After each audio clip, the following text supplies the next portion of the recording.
Saya Justisia Praviana. Saya Syabina. Saya Fauzan Dafa. Saya Kameta Rahman. Saya Ina. Yuk simak mengenai penjelasannya. Halo teman-teman, apa sih yang teman-teman ketahui mengenai gas CO2 yang mempengaruhi perubahan iklim? Jadi nih teman-teman, karbon dioksida atau CO2 itu sebenarnya gas rumah kaca yang perannya penting banget. Ia membantu menjaga suhu bumi tetap stabil supaya kita bisa hidup dengan nyaman. Tapi masalahnya adalah kadar CO2 atau karbon dioksida di atmosfer sekarang itu meningkat sangat drastis. Mengapa? Karena aktivitas manusia nih menggunakan kendaraan dan juga proyek-proyek yang ada di industri, yang dimana dia melakukan pembakaran bahan bakar fosil yang menambah kadar karbon dioksida di atmosfer. Kelebihan karbon dioksida ini bikin keseimbangan iklim itu terganggu, suhu bumi makin naik, yang mungkin bisa kita kenal dengan pemanasan global.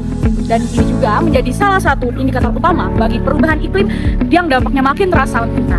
Kalian penasaran kan bagaimana proses kesetimbangan karbon dioksida di alam sebagai pertanda perubahan iklim? Yuk, simak lebih lanjut. Karbon dioksida adalah gas yang secara alami berada di atmosfer dan berperan penting dalam menjaga suhu bumi. Sumber alaminya meliputi respirasi makhluk hidup, letusan gunung berapi, dan dekomposisi bahan organik.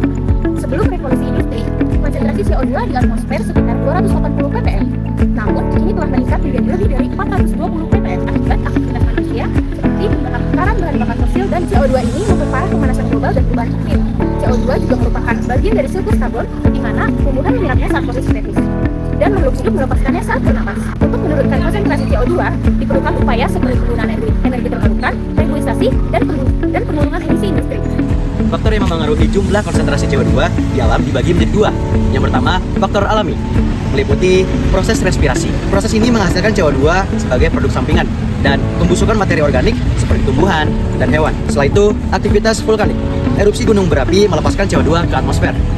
Dan proses geologis seperti pelapukan batuan. Nah, ada juga aktivitas manusia. Yang pertama, pembakaran bahan bakar fosil. Yang kedua, ada deforestasi. Deforestasi itu apa sih? Deforestasi yaitu pembukaan lahan hutan untuk berbagai keperluan mengurangi kemampuan tumbuhan menyerap CO2 melalui fotosintesis.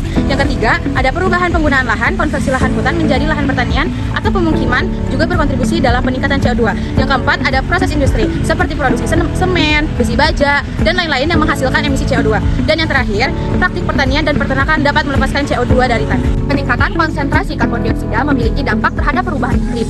Peningkatan konsentrasi CO2 di alam memiliki dampak yang sangat signifikan, terutama pada perubahan iklim dan ekosistem. CO2 menyebabkan pemanasan global yang dapat memicu perubahan pola cuaca, mencairnya es di kutub, dan naiknya permukaan air laut. Selain itu, CO2 juga berperan dalam peningkatan asam di lautan yang dapat mengancam kehidupan di laut.